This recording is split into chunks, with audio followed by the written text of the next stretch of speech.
வணக்கம் ஃப்ரெண்ட்ஸ். இது பார்த்தீங்கன்னா முக்கொம்பு தான்.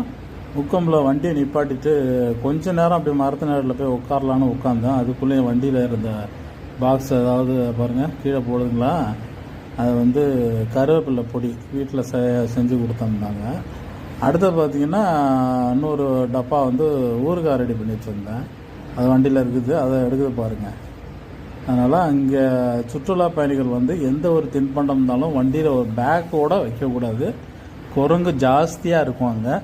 நம்ம எங்கேயும் இல்லை அப்படின்னு நினச்சிக்கிட்டு வச்சுட்டு போயிடுவோம். ஆனால் அதை ஒரே குறிக்கோள் என்னென்னா அதுக்கு நம்மளை தான் ஃபாலோ பண்ணிக்கிட்டு இருக்கோம். நம்ம என்ன வச்சிட்ருக்கோம், நம்ம வண்டியில் என்ன வைக்கிறோம் வச்சுருக்கோம் அப்படிங்கிறத ஃபுல்லாக கவரு பேக்கு கம்ப்ளீட்டாக பிரித்து மேய்ஞ்சிடுவாங்க. மறக்காமல் கொஞ்சம் கவனமாக இருங்க.